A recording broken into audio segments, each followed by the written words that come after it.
Idade, segurança, e quando falecer alguém, a família recebe um pacote de benefícios gratuitamente: translado nacional, cremação, funeral e sepultamento. E também tem um serviço humanizado aqui. Exatamente, nós temos o apoio ao enlutado, que são serviços realizados gratuitamente por psicólogos aos familiares. E para entrar em contato com o cemitério vertical, Carlos?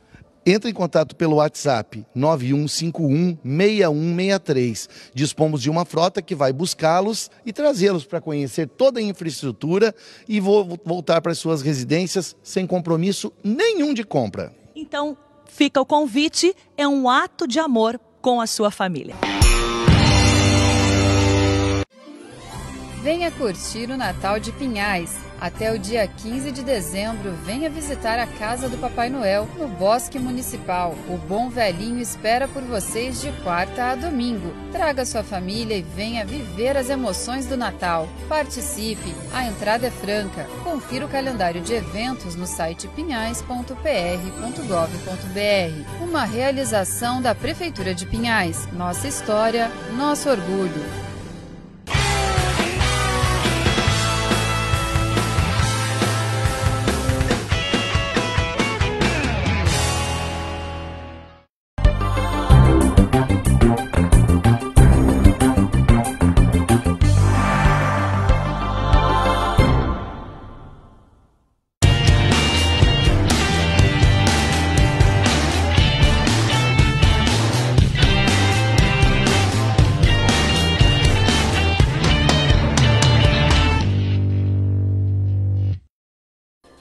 Olá, estamos com mais um programa Verdade e Expressão, diretamente dos estúdios da TV Transamérica, pelo canal 59. Você também pode nos acompanhar pela internet no verdadeexpressão.com.br, no YouTube e Instagram da TV Transamérica, e pode participar conosco por essas redes sociais.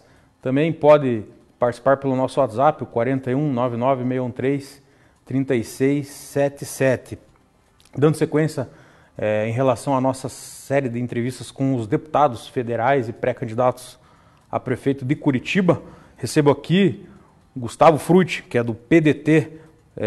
Olá, Gustavo, mais uma vez aqui com a gente. Seja bem-vindo, uma honra recebê-lo aqui no programa novamente. Muito obrigado, Rafael. Eu que agradeço o convite e cumprimento aí pelo trabalho e pela divulgação de temas aqui de Curitiba e do Paraná.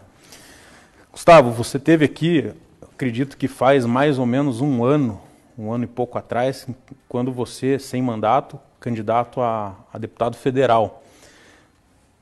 Se elegeu, foi muito bem votado, principalmente aqui em Curitiba.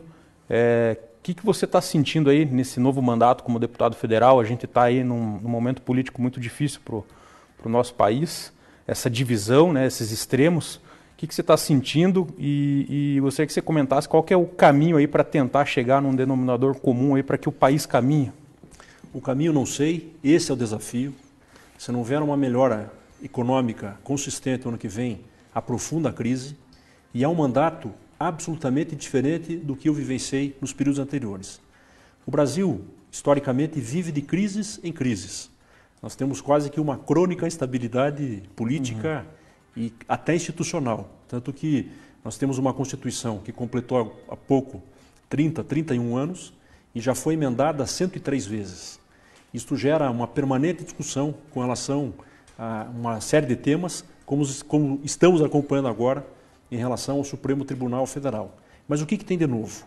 Eu vivi muito o período do crescimento e da polarização entre o PT e o PSDB.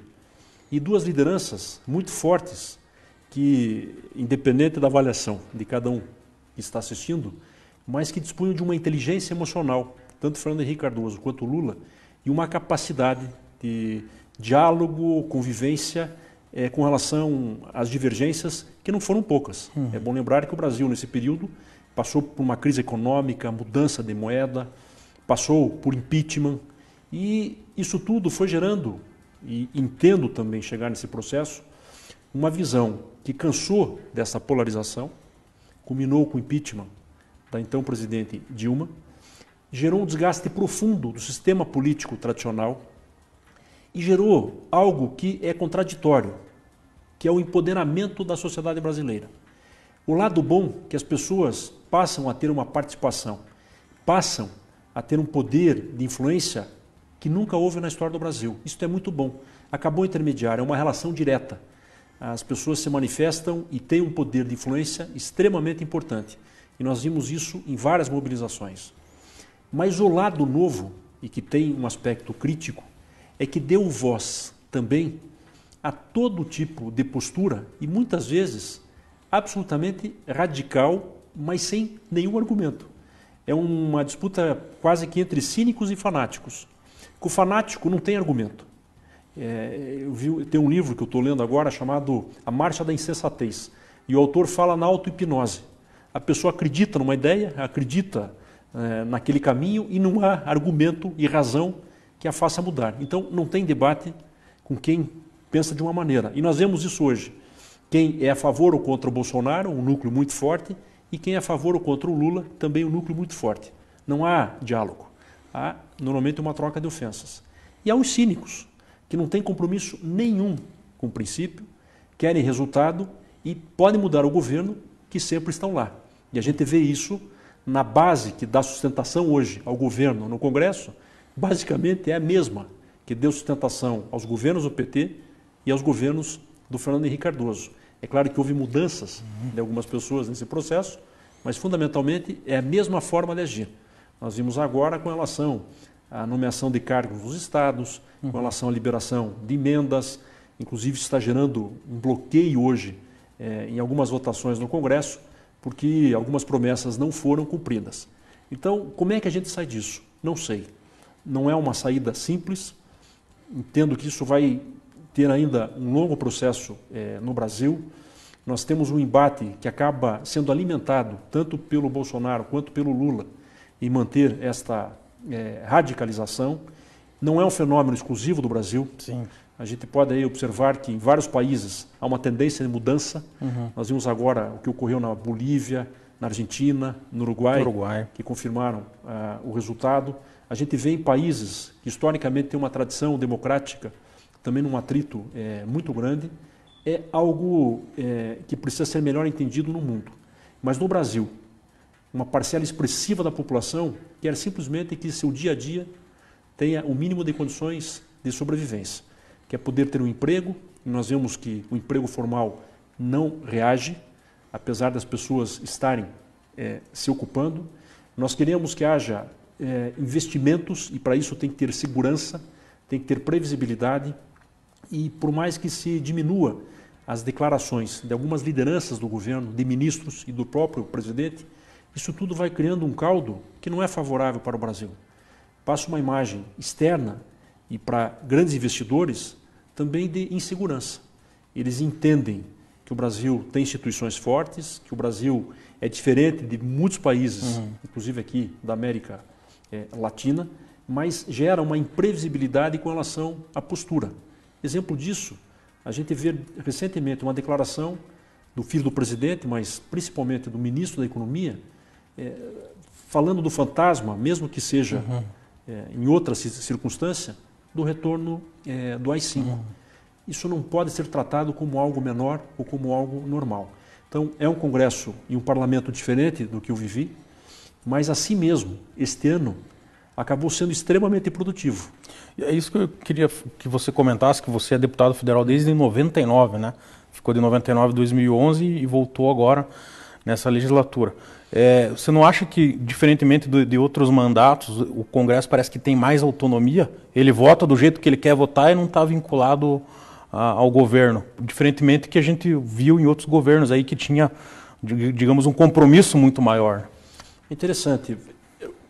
Eu não diria que seja tão objetivo assim de total autonomia ou até uma falta de relação com o governo. Sim. O que acontece? No momento em que não há pessoas com um perfil de articulação representando o governo nesse diálogo, em especial com a Câmara dos Deputados e com o Senado, este vazio foi ocupado. Ou melhor, não existe um vazio, mas esta liderança foi ocupada fundamentalmente por duas pessoas hoje. O deputado Rodrigo Maia, que se elegeu presidente da Câmara, e o senador Davi Alcolumbre, que se elegeu presidente do Senado. E com isso, principalmente o Rodrigo Maia, conseguiu liderar num diálogo com lideranças de partidos que são da base do governo, mas de partidos que são denominados de centrão, e aqui há um lado crítico nesta definição, mas há um lado também positivo de setores que garantem a governabilidade. E com isso se estabeleceu uma agenda que foi cumprida e votada no Congresso, e muito dela de interesse do governo. Eu destaco 2 temas e, evidentemente, que aqui se entra no mérito, respeitando também as opiniões, até porque em muitas delas, ou em algumas delas, eu e o meu partido, o PDT, fechou questão e nós votamos de forma contrária. Mas com relação à definição da cessão onerosa do pré-sal, que acaba permitindo, inclusive, a destinação de recursos para o Paraná, para todos os estados, mas para o Paraná e para municípios, inclusive com valores expressivos nesse cenário de crise, mas a reforma da Previdência, que era de interesse desde o início do governo. Mas o que foi aprovado, fundamentalmente, o que foi negociado e que foi possível de ser vencido no Congresso. Mais pela liderança desses parlamentares do que propriamente pela colaboração do governo.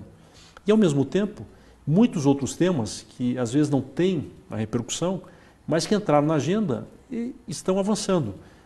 Essa semana, a semana passada, nós tivemos a atualização da lei de informática, que tem um impacto imenso na indústria nacional, a aprovação dos clubes e empresas, que pode ser uma mudança para um tema que mexe tanto com o nosso povo, que é o futebol, a aprovação do Revalida, para permitir que médicos formados no exterior, atendendo às exigências e critérios estabelecidos pela legislação, possam revalidar o diploma no Brasil, a substituição do programa Mais Médicos, que é um programa importante. Eu, como prefeito, vi a importância de termos médicos podendo atuar em programas de saúde da família, lá na unidade de saúde, por vezes distante. Foi aprovado um programa que substitui agora muitos temas na área criminal, como, por exemplo, a utilização de bens que são apreendidos em diferentes operações, uma atenção à mulher vítima de violência. Ou seja, mesmo nesse cenário de turbulência, e repare que todo dia tem uma crise, a gente não sabe qual vai ser a bronca de amanhã, qual vai ser a declaração de amanhã que vai gerar uma nova confusão. O Congresso avançou, estabeleceu uma pauta. Agora, o que era de interesse do governo no ano de 2019 foi, se não integralmente, foi cumprido. Até porque, quando a gente fala integralmente do governo, e aqui uma observação, e é crítica também, mas não me parece que haja unidade nessas ações do governo. Há pelo menos 4 grandes grupos no governo, mas toda a parte econômica sob o comando do ministro Paulo Guedes. E eu acho que muitas vezes ele toma a decisão para depois ver o efeito e a reação do próprio presidente. Uma questão, você acha que essa turbulência, essa instabilidade do governo é o que está influenciando a questão da economia não conseguir decolar? Quais os fatores que você acha que... Porque é bom lembrar, a reforma trabalhista tinha, no governo Temer tinha expectativa, vão aprovar a reforma trabalhista, vai decolar. Agora vão aprovar a reforma da Previdência, vai decolar. E o negócio não anda. O que você acha que é necessário para a economia decolar novamente? Sem dúvida é um fator. Eu já vi várias avaliações. É claro que a gente escuta muito economistas, pessoas que estudam gestão pública, gasto público, pessoas que vão avaliando essas atitudes do governo, mas no mercado tão sensível, mesmo com a aprovação de temas, esses que foram tão importantes para o governo e que se cria expectativa de que teriam um impacto com relação à melhora das contas públicas brasileiras, a gente vê a oscilação do dólar, a gente vê a dificuldade que foi o leilão do pré-sal. Se criou uma expectativa de um valor superior a 100 bilhões de reais, não se confirmou. Foi necessária uma ação efetiva da Petrobras, ou seja, sempre uma discussão entre os extremistas liberais e os extremistas estatistas com relação à utilização da empresa. Houve a necessidade de uma ação do presidente para que houvesse também a participação de empresa estatal chinesa nesta operação. E há sempre essa expectativa de que na sequência haverá uma melhora. Não houve até agora um impacto grande. Entendo, houve uma ruptura em relação ao modelo do PT, houve uma mudança em função desse desgaste e desta herança que foi deixada, e se criou muita expectativa inclusive com declarações de ministros do governo no início do ano, que não se confirmaram. De qualquer maneira, é o primeiro ano, de 4. Se houver uma melhora a partir do ano que vem, é claro que essas questões políticas elas poderão tomar uma outra dimensão, passando até a ter um aspecto secundário. É bom registrar que, com a liberação do FGTS, com o aquecimento do comércio no final do ano, com algumas medidas que ainda não geraram grande impacto, mas que possam, como por exemplo a redução da taxa de juros, melhorar essa capacidade de investimentos, há uma expectativa de que os indicadores até o primeiro trimestre do ano que vem fiquem melhores. Mas a pergunta é, quais os cartuchos que existem para que haja um impacto mais efetivo?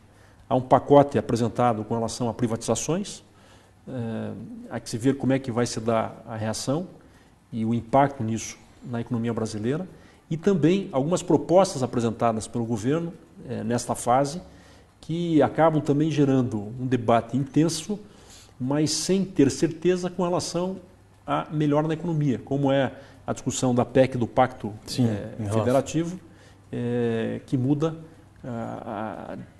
os limites de utilização de recursos públicos. A gente teve já pegando o gancho, sobre essa PEC do Pacto Federativo, gerou muita indignação de prefeitos, inclusive parece que vai uma comitiva de prefeitos lá para Brasília semana que vem, questionando qual que é a sua opinião.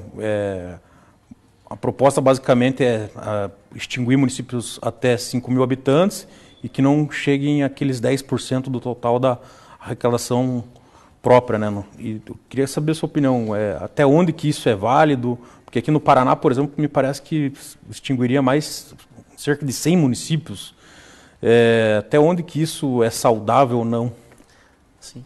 Desvia o debate essencial. A ideia é de que esses municípios não se sustentam sem receita própria. Estabelecer um corte de número de habitantes. Só que deixam de contar, e muitas pessoas acabam não dando atenção a esses dados, que dos quase 5.600 municípios brasileiros, pouco mais de 100 municípios, em torno de 110 municípios, incluindo Curitiba, a capital do Paraná, têm receita própria para pagar a folha. Ou seja, a imensa maioria, 95% dos municípios brasileiros não têm receita própria sequer para manter a sua folha de pagamento, dependendo dos repasses da União e do Estado, particularmente o chamado FPM, que é o Fundo de Participação de Municípios, que é distribuído entre as cidades brasileiras. Ou seja, desinforma. O segundo ponto, mesmo considerando que num determinado momento, após a Constituição, houve um exagero na formação de novos municípios, mas, regra geral, esses municípios novos hoje mostram resultados muito melhores do que as áreas quando não eram independentes, não eram autônomas. E, regra geral, todos os indicadores mostram, na maior parte desses municípios novos, eficiência nos resultados alcançados, como, por exemplo, acesso à pavimentação, à estrada rural, à iluminação, à água, questões básicas que quem às vezes mora no centro de uma área urbana já não considera como um valor. E houve uma melhora em indicadores de saúde e de educação. Qual que é o preconceito nessa discussão?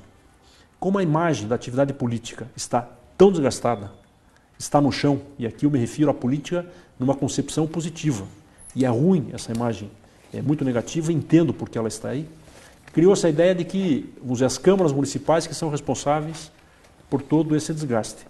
As câmaras, no máximo, recebem até 6% da receita corrente líquida. A gente poderia, em tese, até discutir o seguinte: então tá bom, então vamos manter a Câmara e acaba com o orçamento. Isso não altera esta realidade da desconcentração e da descentralização. Cada vez mais no mundo, a municipalização é o caminho. É o empoderamento do município, é o investimento na ação local. O resultado é muito mais efetivo, mas a gente está caminhando para um modelo no Brasil que está à beira do esgotamento, vai entrar em colapso. Eu sempre citava, e tenho participado de muitos eventos agora, o caso de Curitiba. Há pouco mais de 30 anos, a cidade tinha quase 300 equipamentos. E o tripé do desenvolvimento e do planejamento de Curitiba foi baseado no transporte público, sistema viário e Zoneamento. Isso absorveu a energia, a inteligência e boa parte do orçamento. A gente dá um salto no tempo. Hoje, Curitiba tem mais de 2.600 equipamentos e 3 áreas que não estavam nesta conta lá atrás, educação, saúde e assistência social, absorvem quase 55%, 60% do orçamento. Cada vez mais a União não atualiza os valores, não repassa e cada vez mais o Estado não contribui para esses recursos de custeio de médio e longo prazo. Então, se Curitiba começa a viver esta situação, imagine a grande maioria dos municípios. Então, esta PEC, ela não melhora essa realidade, na minha visão, aprofunda o preconceito. É como se tivesse colocado um bode na sala para dizer, não, os políticos estão defendendo os políticos, aproveitando todo esse momento compreensível desse desgaste. E cria uma ilusão, dizendo que vai tirar os limites constitucionais para que os municípios tenham liberdade de investimento. Isso também é uma ilusão, por quê? A Constituição fala que o município tem que investir pelo menos 25% na educação e pelo menos 15% na saúde. O problema não é tirar esse limite. O problema é que a grande maioria já passou esse limite e não tem recurso novo para colocar nesse limite. A não ser que se fechem as escolas, e a gente já vê isso, inclusive aqui em Curitiba, com a diminuição de vagas, escolas com vagas ociosas, a diminuição de vagas em tempo integral, e se diminui o investimento em saúde. E a gente vê isso aqui em Curitiba, quando fecharam 2 UPAs, fecharam as unidades que atuavam até as 10 horas da noite, e se buscam contratos novos para não contratar mais profissionais para a saúde. Só para a gente terminar aqui a discussão no plano federal, reforma tributária, você que está lá no Congresso, o que você pode falar dessa tramitação? É positivo? É negativo? Você que é advogado, conhece bastante de legislação, pode dar uma opinião mais profunda aí para a gente? É positiva e necessária e pode ter um impacto muito mais efetivo no curto e médio prazo. Eu faço parte da comissão como suplente do PDT na Comissão Especial da Reforma Tributária na Câmara. Não é um tema simples, que todos nós temos uma ideia de reforma tributária, a União pensa de um jeito, o Estado de outro, o município de outro, mas tem que pensar principalmente qual o impacto para o contribuinte e quem vai defender o contribuinte, porque não tem sentido uma reforma para aumentar a carga tributária, isso é um consenso, e principalmente como facilitar a vida do empreendedor, a vida do investidor. Então, a vantagem desse debate é que ele não tem um envolvimento como se viu na reforma da Previdência. Não é um debate governo-oposição, é um debate que ele permite esse diálogo com diferentes correntes no país. Como o tema é muito abrangente, tanto na Câmara quanto no Senado, fundamentalmente, as duas propostas, com diferenças, mas estão concentradas no consumo. Estão concentradas na tendência de diminuir o número de tributos na área de consumo e tentar criar um tributo só, que seria um imposto sobre o valor agregado, que pode ser só envolvendo os tributos federais ou envolvendo também os tributos estaduais e os tributos municipais, no caso o ICMS e o Imposto sobre Serviços, o ISS. Feito isso, a ideia é ter um comitê gestor. Então, toda vez, por exemplo, que alguém comprar um pacote de leite lá na panificadora no mercado, na hora que ele for pagar, a nota fiscal vai sair lá o valor do imposto único, desse imposto agregado, e daí isso vai ser distribuído para os 3 entes da federação. Qual que é a vantagem se conseguir avançar só na questão do tributo para o consumo? Diminui essa estrutura burocrática e cara que muitas empresas têm que manter, as receitas têm que manter, e dá muito mais transparência para o consumidor, para a sociedade e muito mais facilidade na própria arrecadação por parte do governo. Este ano, dificilmente terá conclusão nas comissões, mas é um tema que vai avançar muito forte no primeiro semestre do ano que vem. O PDT fechou questão na reforma da Previdência, você mencionou, você seguiu a linha do partido, mas tiveram alguns deputados que acabaram não seguindo. que você pode falar dessa posição desses deputados? Como que estão os processos lá? Ficou meio indefinido isso, não teve mais notícia sobre isso. Os 8 deputados do PDT foram suspensos e já terminou, foram suspensos por 90 dias. Até vindo para cá, eu estava falando com a deputada Tabata Amaral, porque essa semana vota na Câmara o relatório da comissão especial que analisa os trabalhos do Ministério da Educação. E os dados são impressionantes, quer dizer, há uma distância entre o que deveria ser feito e o que efetivamente foi realizado no ano de 2019. Mas o que acontece? A gente tem que enfrentar um tema no Brasil. Primeiro, o voto é pessoal, é possível candidaturas sem partido, autônomas, ou o voto tem uma carga partidária. Segundo, como definir fidelidade partidária? E quem que define o que é fidelidade partidária? É o estatuto do partido? É a voz só de uma liderança do partido, do presidente do partido?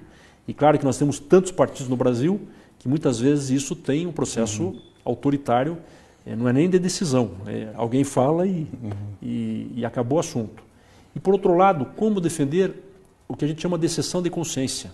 O que é isso? A pessoa tem uma posição de vida, tem uma posição com relação a determinado tema e não quer se submeter a uma decisão partidária. Então, no caso do PDT, houve a Convenção Nacional contra a proposta do governo. Lembrando que o Ciro Gomes defendeu uma série de medidas durante o processo eleitoral. Da Convenção Nacional até a votação do projeto final, houve alterações, mas periodicamente a bancada se reunia, mesmo que informalmente, para definir isso. Tanto que teve uma posição conjunta na comissão especial e depois uma decisão majoritária no plenário.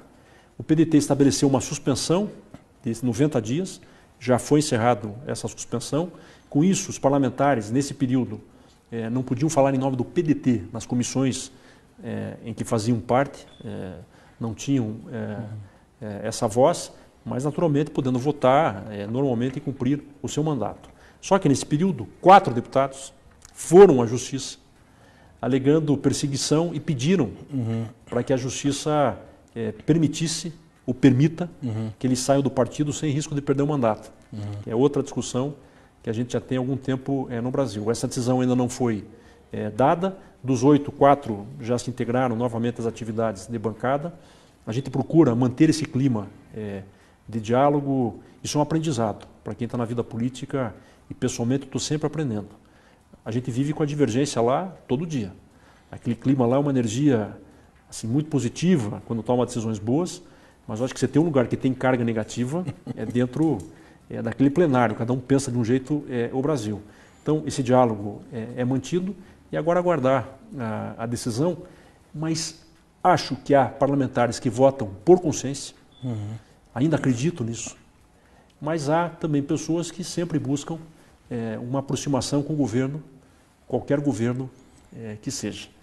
O problema é que só o tempo desnuda essas realidades.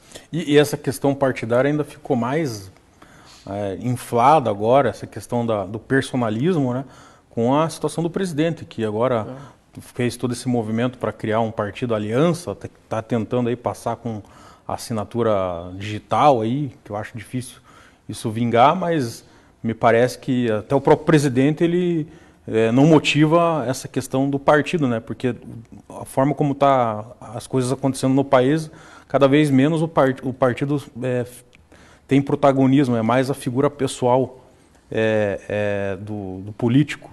O que você acha que, na sua opinião, o caminho para essa questão de repente diminuir a quantidade de partidos, fazer um filtro? Qual que é a sua opinião? É um processo muito mais cultural da política do que legal. Nos Estados Unidos não tem proibição para partidos. Na Europa isso é muito comum. Lembrando que boa parte dos países adota o parlamentarismo. E mesmo assim a gente está vendo a crise que vive agora o Reino Unido com relação ao Brexit. Então não é algo exclusivo do Brasil. A Espanha, com relação à independência de regiões, o que aconteceu na própria Itália. Então não há um modelo perfeito. O Brasil tem uma história recente de democracia. Se a gente for considerar a eleição do Collor para cá, 30 anos. É claro que mexe com toda essa geração, mas para a história republicana é uma história ainda em formação. Então, de um lado, já houve decisão da Suprema Corte Brasileira, do Supremo Tribunal Federal, proibindo a cláusula de barreira, que voltou pela primeira vez nesta última eleição e vai ter um impacto nas eleições municipais e na próxima nacional. Por que o Supremo, na época, proibiu a cláusula de barreira? Que alegou o seguinte: de um lado, evita partido sem nenhuma identidade, mas, por outro lado, compromete partidos que têm uma estrutura ideológica respeitável. Na época era o Partido Liberal, os partidos comunistas, o Partido Verde, que estava começando a se formar no Brasil. Então, como é que se ajusta isso? Proibir simplesmente não dá. Agora, o excesso pendular é que nós temos mais de 25 partidos no Congresso. Isto dificulta imensamente a governabilidade, porque a ideia do partido é ter interlocutores que, com suas bancadas, fechem posição e que se possa pensar em votar determinado projeto e ter uma certa previsibilidade com relação à forma como isso vai acontecer. Mas essa decisão do presidente Bolsonaro reforça a ideia de que os partidos não valem nada, porque simplesmente o PSL, que não existia, tornou-se o maior partido na representação parlamentar, puxado muito, evidentemente, pelo momento anti-PT, mas pela liderança do presidente Bolsonaro e um discurso absolutamente, eu sou crítico, mas absolutamente articulado e bem alinhado. E nesta crise dos filhos dele com parte da bancada, e boa parte da crise no Congresso hoje é briga entre deputados e senadores da bancada do PSL, da bancadas dos partidos da base do governo, anuncia a formação de um novo partido. O fundo eleitoral e o fundo partidário. No momento em que se proibiu a doação de empresas,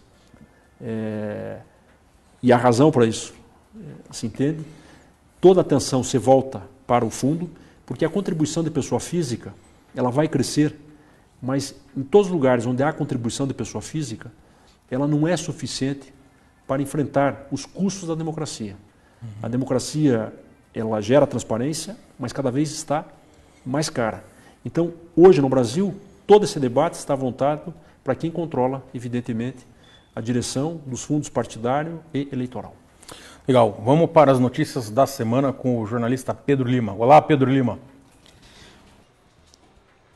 Olá, Rafael. Boa noite a você, boa noite ao nosso deputado. Vamos ao destaque da semana. O deputado Hussein Bakri, do PSD, líder de governo na Assembleia, foi o escolhido para presidir a comissão especial que vai analisar a PEC que estabelece novas regras de funcionamento para a Previdência Social nos servidores estaduais. Como relator dos trabalhos, foi escolhido o deputado Thiago Amaral, do PSB.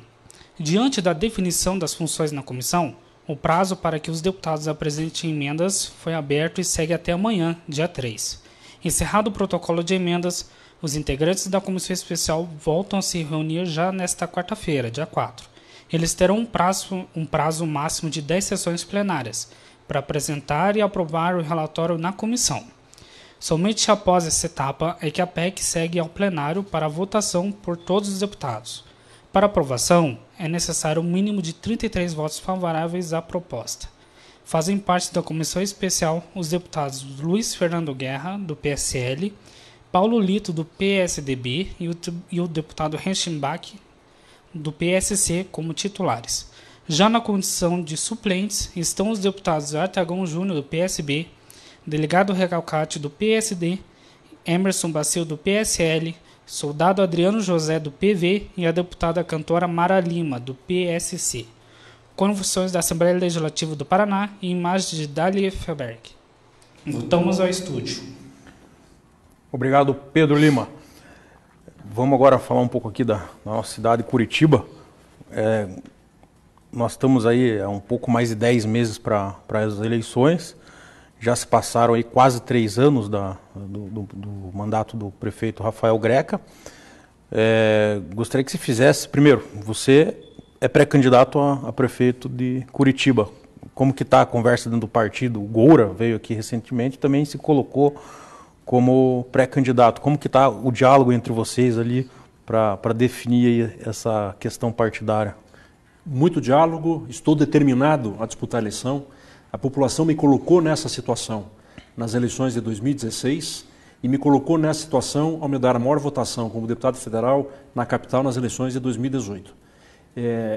É claro que passado esse período, e aqui eu aproveito, Rafael, até para tomar um cuidado que me parece muito importante, desejar melhoras à saúde do atual prefeito, para que a crítica, em momento algum, pareça insensibilidade no momento de recuperação de saúde pessoal. Mas há diferenças gritantes de modelos de gestão. Assumir na pior crise econômica da história do Brasil. Ao final de 4 anos, Curitiba foi a única capital a ser considerada conceito A- pela Secretaria de Tesouro Nacional. Perdi na comunicação, inclusive nisso, porque a gente falar em ajuste fiscal, melhora econômica e controle das contas públicas, para quem analisa tem efeito, mas isso não gera muito impacto na vida das pessoas. Procuramos reduzir os déficits que assumir, procuramos equilíbrio e deixar projetos de investimento e, pela primeira vez, um plano diretor com metas de curto, médio e longo prazo, mostrando uma nova forma, um novo modelo de cidade diante desta realidade. Passados 3 anos, não se viu absolutamente nada inovador. Novamente, se está armando uma bomba relógio para a próxima gestão com relação à capacidade de endividamento da cidade, com um possível aumento de déficit e principalmente com a não solução de problemas que nós enfrentamos e que já deveriam estar equacionados, como em relação ao sistema de transporte coletivo. Fundamentalmente hoje a cidade é refém do debate da tarifa do transporte coletivo. A cidade não consegue avançar um tema que nós deixamos projetos prontos, com uma proposta de manifestação de interesse para a implantação do veículo leve sobre trilhos em 3 vias da cidade.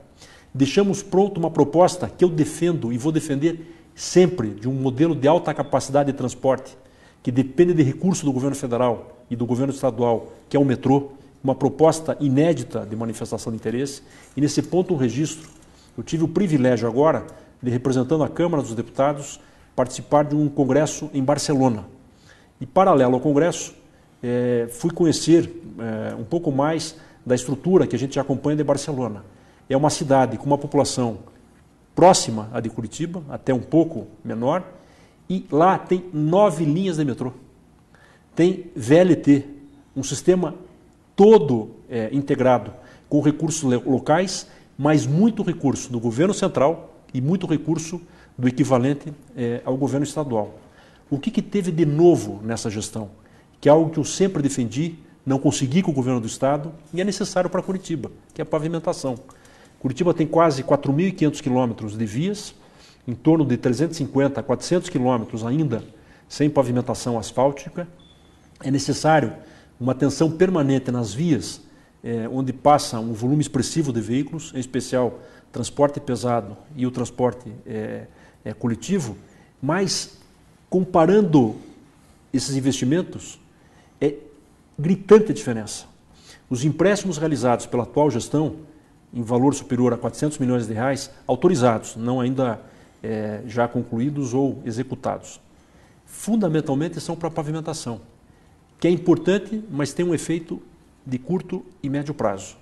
Nós conseguimos quase 380 milhões de empréstimos, mas com obras de infraestrutura transformadoras, como, por exemplo, obras na área de habitação, obras na área ambiental, evitando inundações que eram comuns em algumas regiões em Curitiba, obras que foram importantes para o Parque da Copa, que nós concluímos, como a Avenida das Torres, o eixo da Marechal Floriano, terminal Santa Cândida, rodoviária e investimentos para a linha verde. Entregamos 3 trincheiras na linha verde, um viaduto.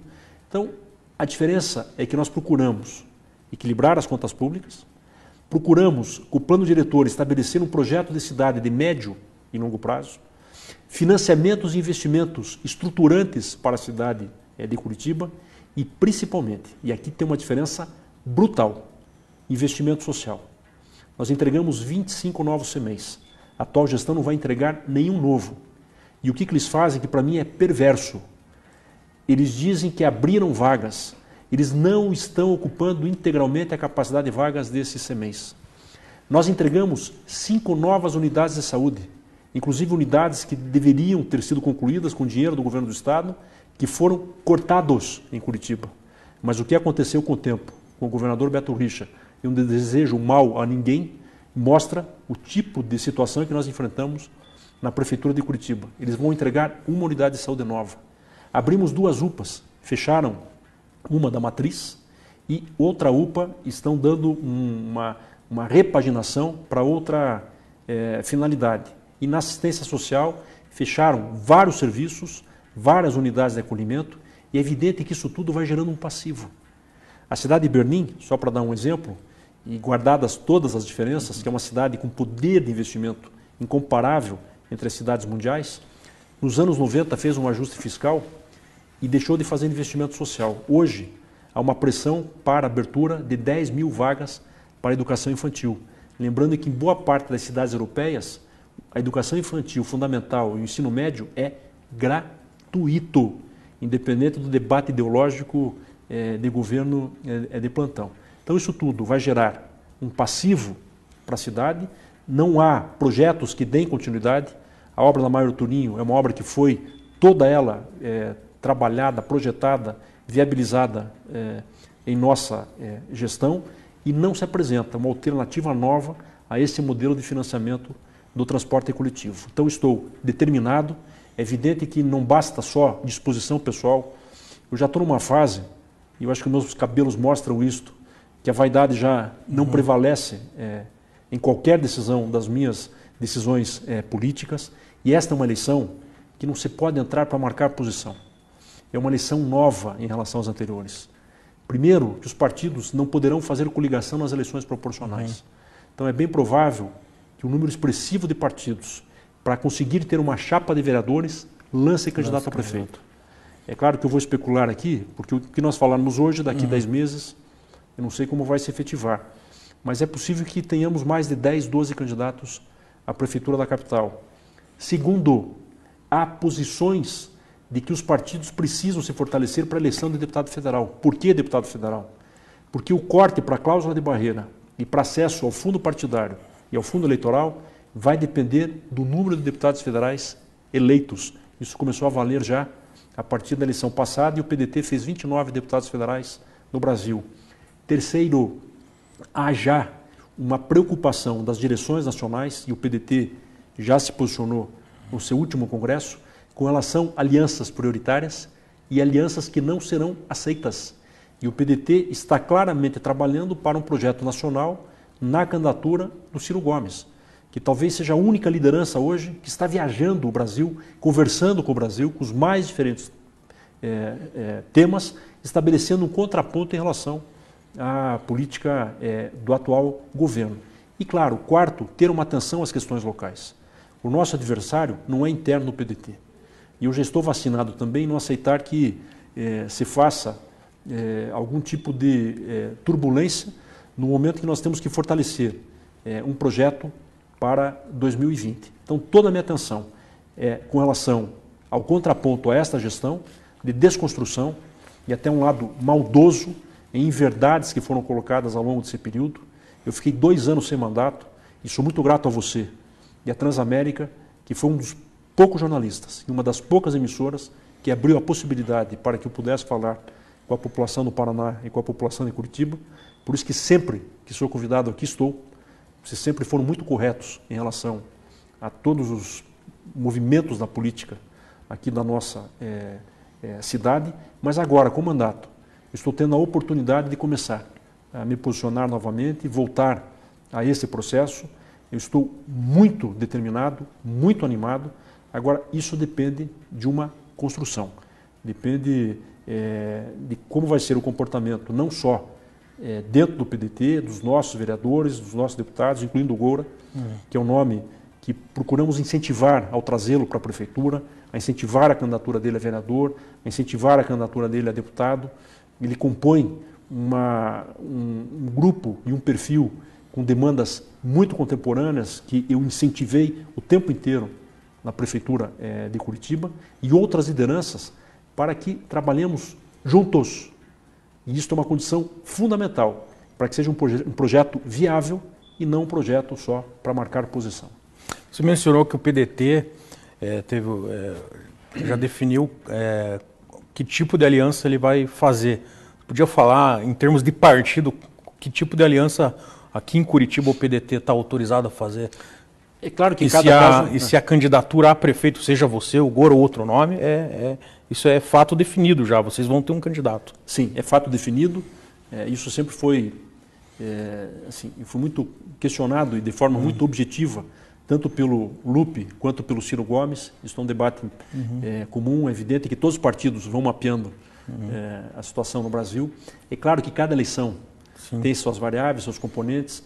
O fato da eleição municipal não significa que vai indicar o que vai acontecer na eleição nacional, mas nós temos alguns movimentos que vão ter impacto o ano que vem e vão repercutir lá para frente. O que tem de objetivo? E aqui eu falo com respeito, porque já fiz uma aliança local, mas o PDT nacional definiu que não defende a aliança com o PT. Há um distanciamento do Ciro com o Lula, há um debate com relação a este erro de imaginar que há que se ter hegemonia em determinado campo no país.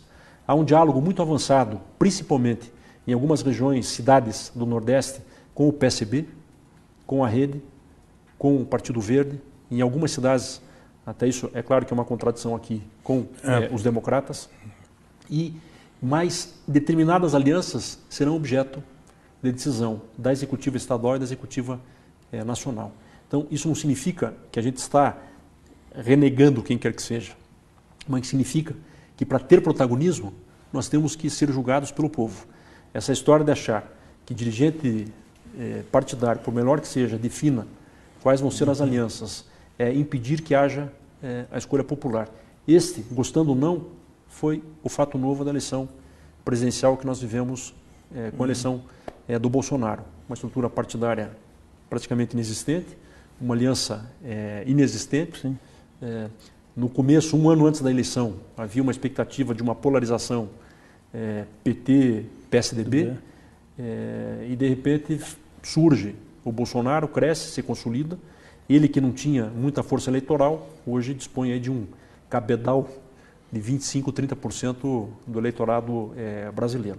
Então, não há candidatura independente, mas o partido precisa se consolidar. Então, nós estamos trabalhando desde já, discutindo a cidade, na comparação dos legados, e os números são impressionantes, mas além de fazer essa comparação e discutir o legado, conversar sobre o que queremos para o futuro de Curitiba, de uma cidade que muda de escala, ela tem um alcance metropolitano, a prestação de serviço beneficia pessoas de vários estados brasileiros, de todas as regiões do Paraná, mas a cidade precisa dar um salto. A gente já deixou parte desta linha no plano diretor, que foi amplamente discutido, e agora tem um grupo muito dedicado, já conversando com especialistas e com pessoas da própria prefeitura para avaliar o futuro e também o que é possível ser feito. Um dos desafios de curto prazo, seguramente, vai ser novamente a questão do endividamento, lembrando que esta gestão do Greca deu o maior aumento da história do IPTU, deu o maior aumento da história da taxa de lixo e deu o maior aumento da história da tarifa do transporte coletivo. Só para a gente esgotar essa situação do transporte coletivo, que já vieram vários vereadores aqui no programa, seja situação ou oposição, e o argumento é que se tem um contrato, né, em vigência. Só para entender melhor, qual que seria a sua proposta em relação ao transporte coletivo? De repente se questionar esse contrato, ou já ir debatendo uma eventual renovação ou um novo contrato, só para a gente entender melhor isso. São três frentes. Usar o contrato para fiscalização, é o que nós fizemos e gerou toda uma reação. Porque tem lá no contrato indicadores de qualidade, como é que vai se dar o repasse dos valores, como é que se elabora a chamada tarifa técnica, e nós usamos o contrato para isso. Inclusive, algumas questões foram judicializadas e algumas questões a prefeitura teve êxito nas decisões judiciais. Só que a atual gestão, como na questão do ICI, na parte de tecnologia de informação e outras áreas, em vez de continuar utilizando os instrumentos do contrato para melhorar a questão do custo, da questão do equilíbrio econômico-financeiro, acordou. fez acordo. E isso tem um custo para a cidade muito grande. Então, primeiro ponto, utilizar o contrato. Sim. Segundo ponto, já pensar na renovação. O próximo edital já está próximo. Mas o terceiro, Rafael, que é o mais importante e foi colocado no segundo plano, e nós procuramos dar a mesma dimensão, a mesma importância. Discutir a tarifa. Lembrem, em 2013, quando eu assumi, houve uma mobilização nas maiores cidades brasileiras pelos 20 centavos. Eu não imaginava também aquela situação. O fato é que muitas questões foram se acumulando e chegou naquilo. E lembrando que, ao contrário de qualquer gestão, as empresas de transporte coletivo, na véspera da minha posse como prefeito em Curitiba, publicaram no maior jornal da capital uma carta aberta dizendo que o sistema já estava com um déficit de 200 milhões de reais.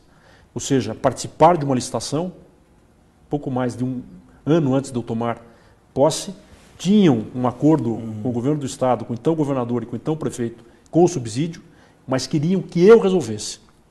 E no meio daquela crise política e econômica, um déficit que eles alegavam ser de 200 milhões de reais. Então, ao mesmo tempo que nós temos que discutir o preço da tarifa técnica, que permita a viabilidade do funcionamento do sistema, por óbvio, mas a tarifa do usuário, que permita que o usuário não se afaste do transporte, porque dependendo do valor, ele vai buscar alternativa. Já está acontecendo isso, né? Já.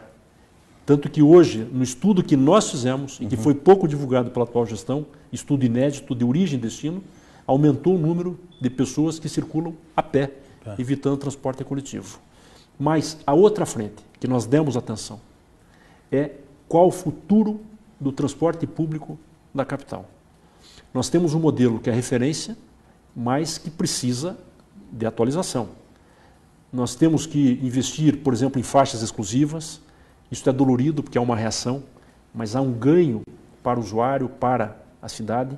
Implantamos o Centro de Controle Operacional, que permite a utilização de mecanismos de tecnologia embarcada, de monitoramento do deslocamento do ônibus e prioridade para os ônibus com sinal verde, principalmente nos grandes eixos da cidade. Apresentamos o projeto pronto para o novo Inter 2, incentivando um novo eixo leste-oeste. Nós revitalizamos a João Galberto no eixo norte e sul, permitindo um maior volume de carga de transporte com novos ônibus nesse trecho. E abrimos as propostas para um transporte de alta capacidade, que deve ser o metrô, e depende de recurso federal, mais de investimentos que são viáveis de serem feitos no curto e médio prazo, como é o caso do VLT, veículo leve sobre trilhos. Deixamos os projetos encaminhados para a Marechal Floriano, para uma ligação do Abranches com o Centro Cívico e para a Avenida das Torres. Então, usar o contrato para manter o controle de fiscalização, que nunca foi realizado, e por isso que houve uma forte reação das empresas, que de forma injusta me cobravam a questão do valor da tarifa, mas que nunca lembravam que assumiram obrigações, rapidamente enfrentaram um déficit e se acomodaram com o subsídio do governo do estado, mas nunca reclamaram do governador quando ele cortou o subsídio da capital ou atrasou. É bom deixar esse registro público também. Segundo, já pensar na renovação, lembrando que não tem muitos operadores no Brasil.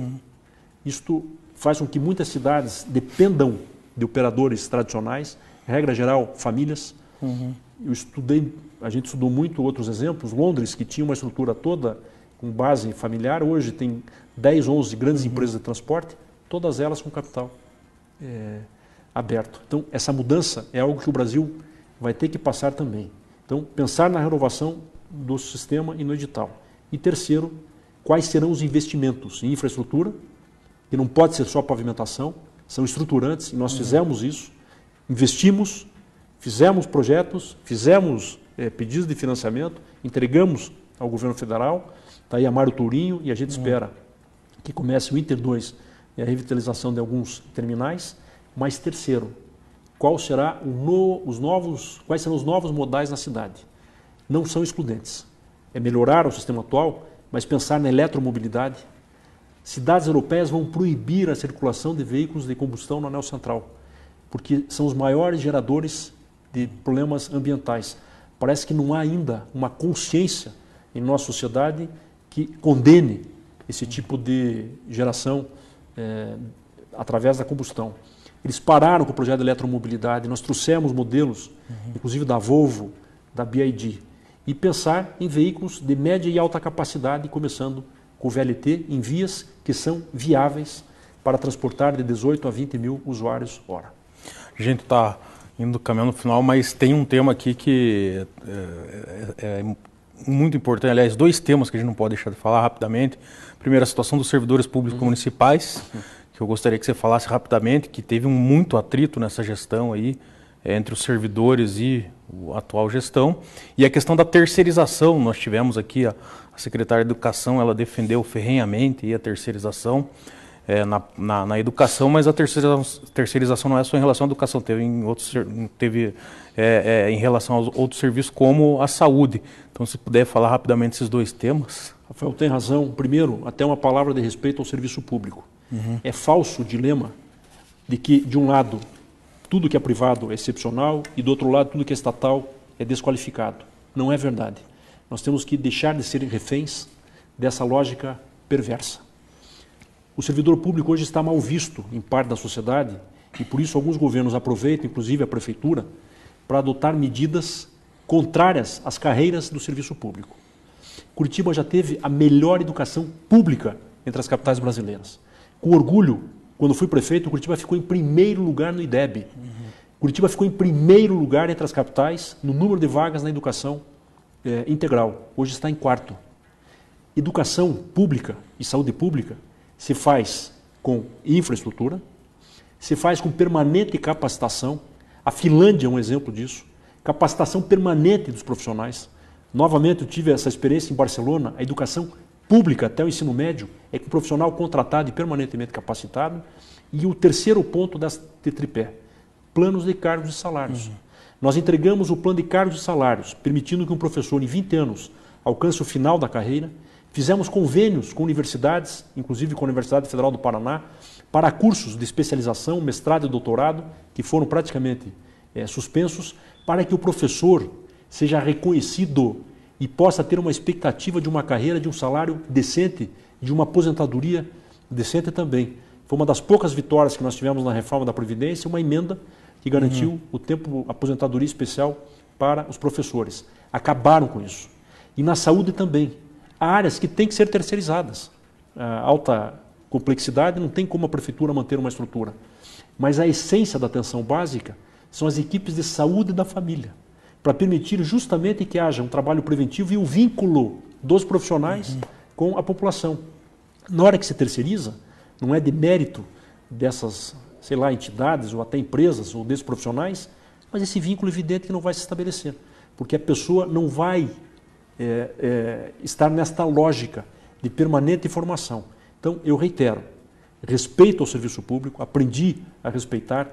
Tem áreas que não são só no Brasil, no mundo, que fundamentalmente têm que ser públicas e estatais, como é o caso da educação básica, da saúde básica, mas para isso, estrutura, capacitação permanente e plano de cargos e salários. E para isso tem que ter recurso, para isso tem que ter orçamento. É claro que a atual gestão vai deixar um passivo brutal, e é bom deixar registrado desde já, que não se retoma o que nós deixamos em 2016. Nós vamos ter que começar de um novo patamar, é como se tivesse dado um baita passo para trás para retomar. Então, quero deixar uma mensagem para a cidade, garantir a educação de qualidade, fazer de Curitiba orgulho e referência nacional e fazer do servidor um profissional a ser respeitado pelo mérito. E, claro, a prefeitura exercer naturalmente um sistema de controle e fiscalização. Mas é falso a gente ficar refém dessa lógica. Tudo que é privado é excelente e tudo que é público, estatal, é ruim. Não é. Há áreas que podem ser terceirizadas, mas áreas que só terão efetivo resultado, efetividade no resultado, se tiverem uma ação determinada do poder público. Gustavo, eu agradeço a sua participação aqui e as portas estão abertas. Sucesso aí no seu mandato e também nessas eleições de 2020. Amém. Eu que agradeço mais uma vez, Rafael. Obrigado a você, ao Pedro, a toda a equipe.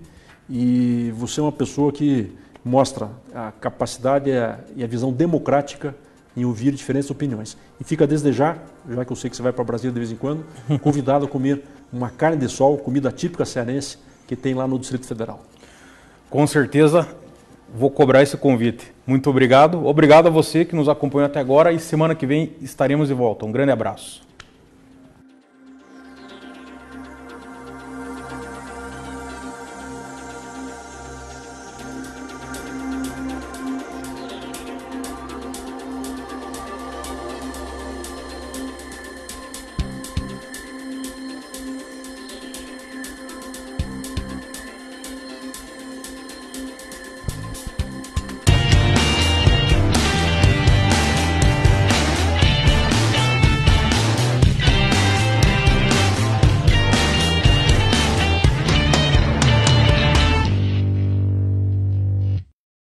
Programa 190 com Roberto Accioni.